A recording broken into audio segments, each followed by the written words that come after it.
ये आवाजें सुन रहे हैं आप, ये सिर्फ मशीनों की गड़गड़ाहट नहीं है, ये नए उत्तर प्रदेश की धड़कन है। यहां सिर्फ सड़कें नहीं बन रही, एक नया उत्तर प्रदेश बन रहा है। नमस्कार, आप देख रहे हैं दैनिक जागरण का एक खास पॉडकास्ट जिसका नाम है बढ़ता यूपी दौड़ता भारत।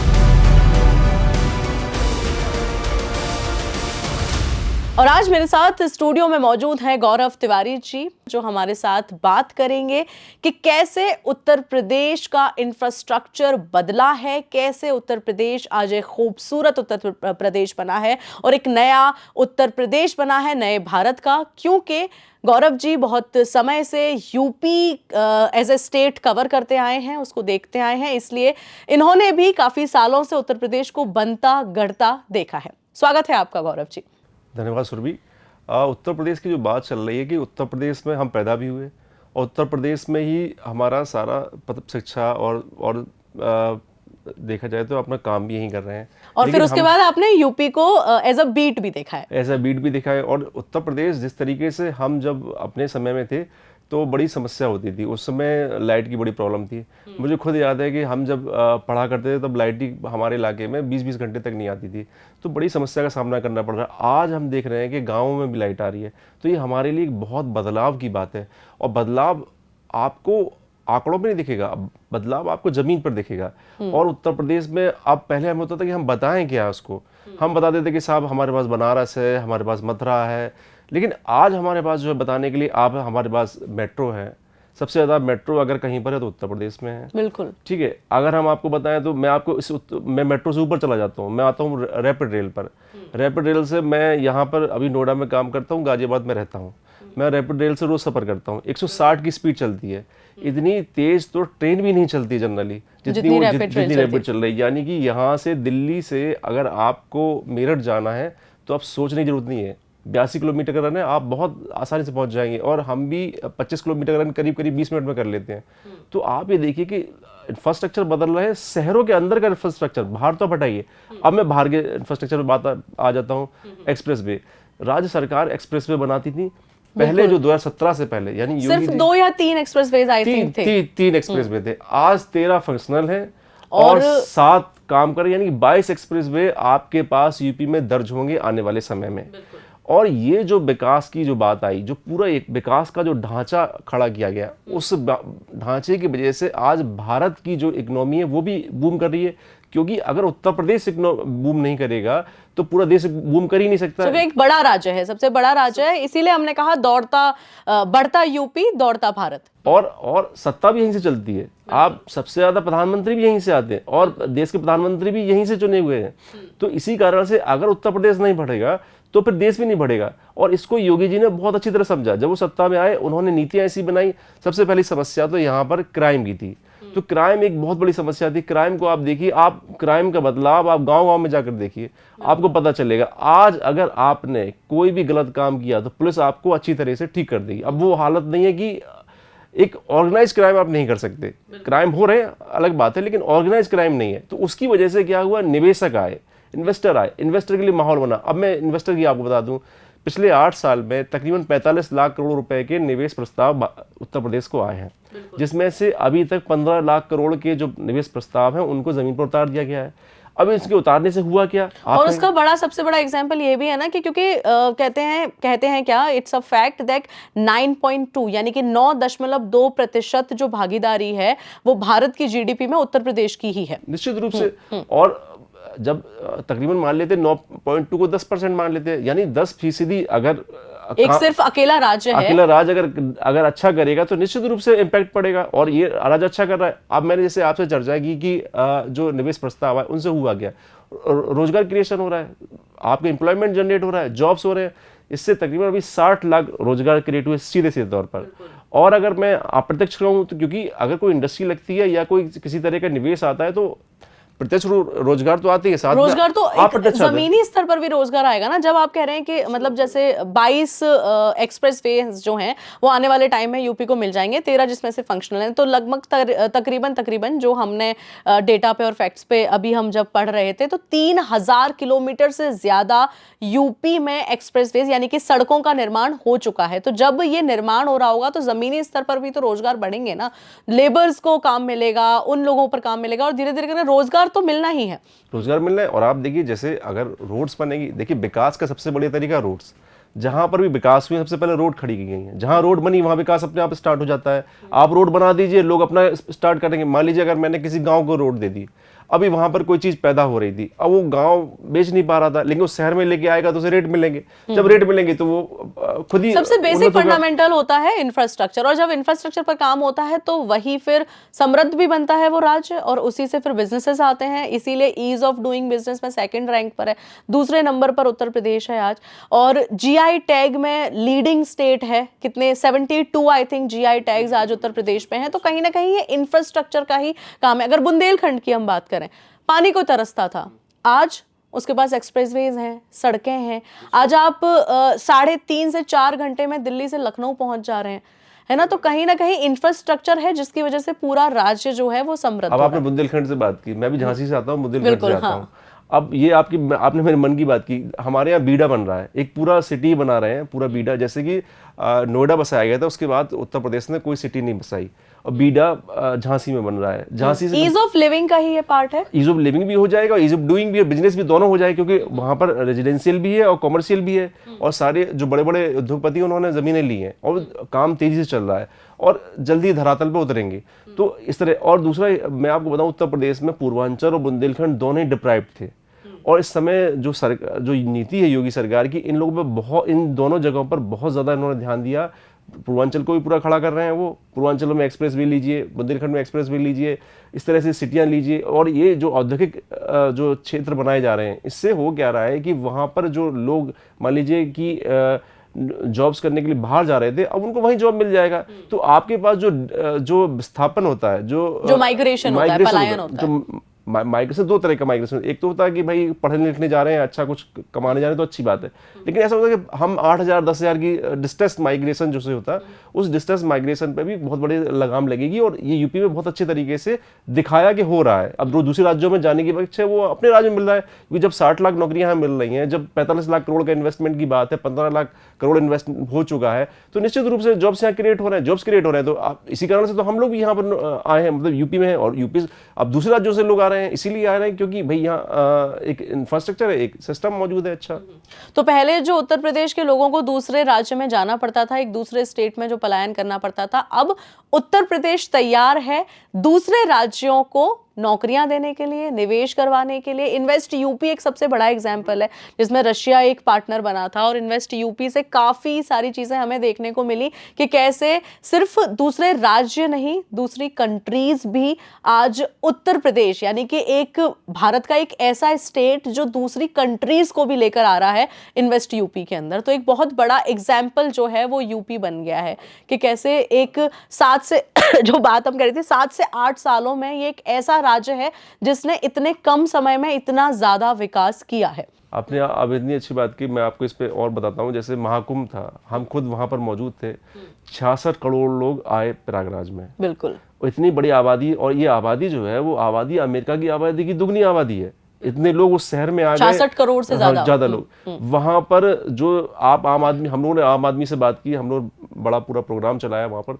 तो हमने जब लोगों से बात की तो उन्होंने कहा कि हमने पूछा कि आपको पसंद क्या आ रहा है, तो उन्होंने कहा भाई सफाई की व्यवस्था, पुलिसिंग की व्यवस्था बहुत शानदार दिखी उन लोगों को। आप कहीं भी चले जाइए, पूरे मेले में, पंडाल में चले जाइए, वहां पर पेट्रोलिंग की व्यवस्था इतने 66 करोड़ लोग आने के बावजूद वहां पर आपको किसी भी तरह के अपराध की समस्या नहीं थी। वहां पर सफाई आप देखिए, बहुत अच्छी सफाई की व्यवस्था थी, बहुत अच्छे तरीके से 66 करोड़ रुपए लोगों का मैनेजमेंट इतने अच्छे तरीके से वहां पर किया गया। और ये एक दिखाता है कि यूपी में दम है, और दम जो दिखता है उसी वजह से फिर आते हैं लोग, कि भाई इन्वेस्टर आते हैं कि ये जो है ये कैपेबल है और कैपेबल और कर सकते हैं, और उत्तर प्रदेश दिखा रहा है कि हम कैपेबल, हम कर सकते हैं, और कर भी दिया। वहीं क्योंकि हम अब इंफ्रास्ट्रक्चर की बात कर रहे हैं तो बात सिर्फ सड़क निर्माण की नहीं है या फिर एक्सप्रेसवेज की नहीं है गौरव जी।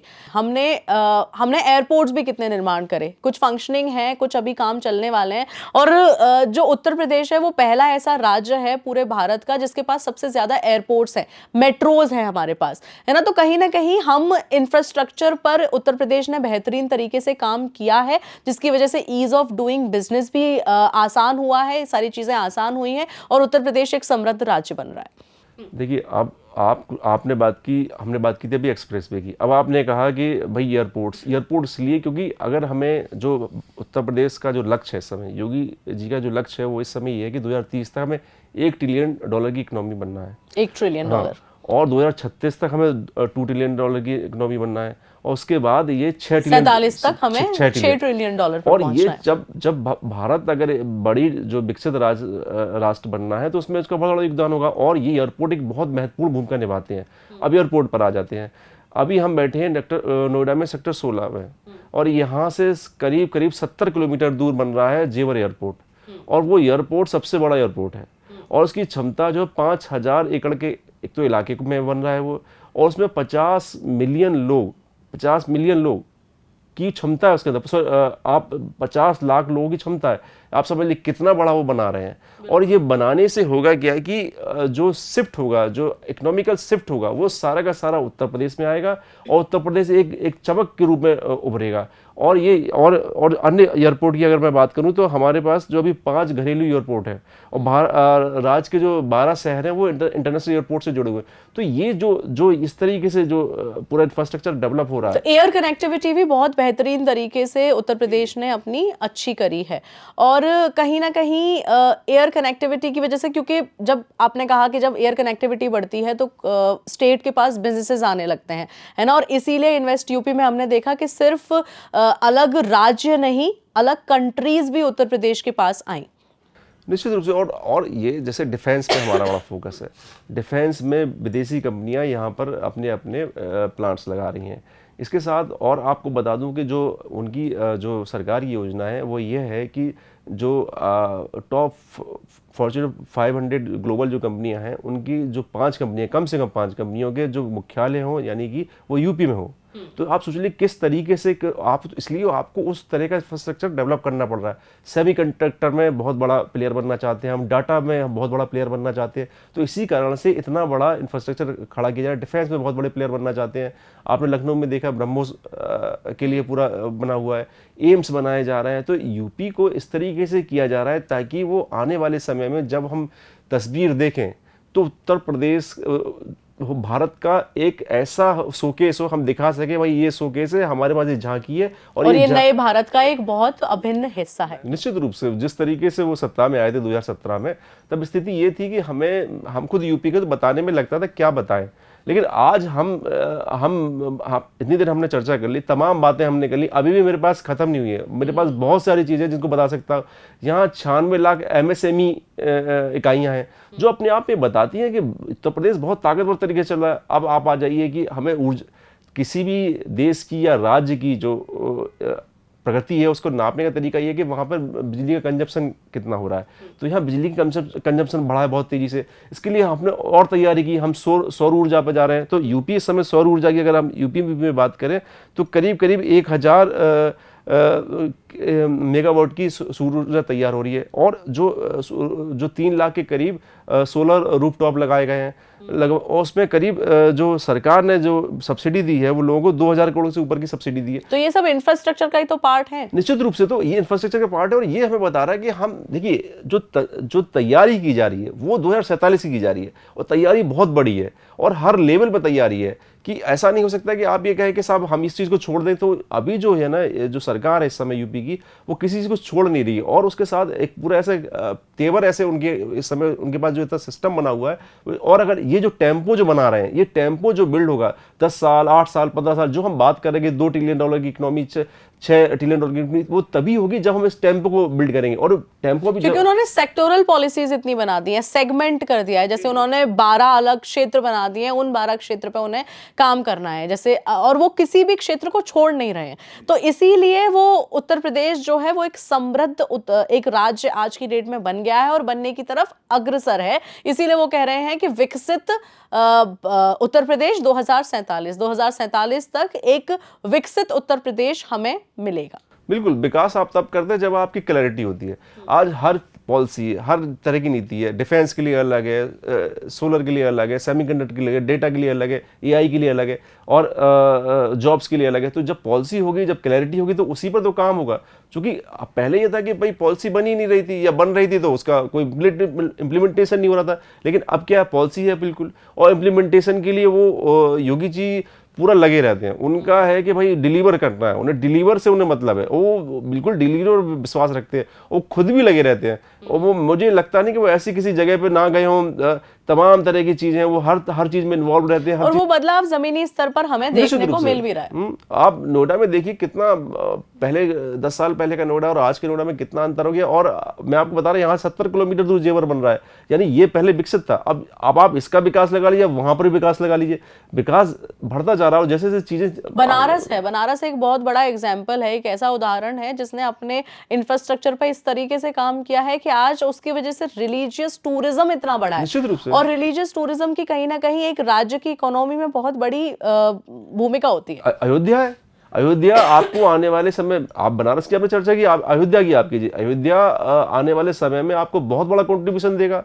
अयोध्या भगवान राम का जो मंदिर बना है, दे रहा है, और आने वाले, अभी तो दे ही रहा है, लेकिन ये जिस तरीके से चल रहा है, और क्योंकि वो लगातार उसको एक्सपेंड करते चले आ रहे हैं, और देखिए एक्सपेंड होता जाएगा, उतना होता जाएगा। और भगवान राम की कृपा है इस प्रदेश पे, और मुझे लगता है कि इस प्रदेश में कोई दिक्कत है, ये बहुत तेजी से आगे बढ़ेगा। बिल्कुल। तो ये जो इंफ्रास्ट्रक्चर बन रहा है वो कहीं ना कहीं एक सस्टेनेबल डेवलपमेंट की तरफ इशारा कर रहा है, और वो दिखा रहा है कि उत्तर प्रदेश 2047 तक कैसे एक समृद्ध, विकसित और नए भारत का नया उत्तर प्रदेश निश्चित रूप से नया उत्तर प्रदेश होगा। और सबसे अच्छी बात है वो उत्तर प्रदेश की जो ग्रोथ स्टोरी है उसके हम सब गवाह हैं, और हम लोग सब देखेंगे। और ये एक हमारे जीवन का एक बहुत बड़ा वो भी है, क्योंकि हम लोगों ने भगवान राम का मंदिर बनते हुए देखा, और हम यहाँ उत्तर प्रदेश को इतना बड़ा होते हुए देखेंगे। ये हम लोगों के खुशनसीबी है। बिल्कुल बिल्कुल। बहुत बहुत शुक्रिया आपका गौरव जी। आप देख रहे थे दैनिक जागरण का एक खास पॉडकास्ट जिसका नाम है बढ़ता यूपी दौड़ता भारत। फिर मुलाकात होगी ऐसी ही एक कड़ी के साथ।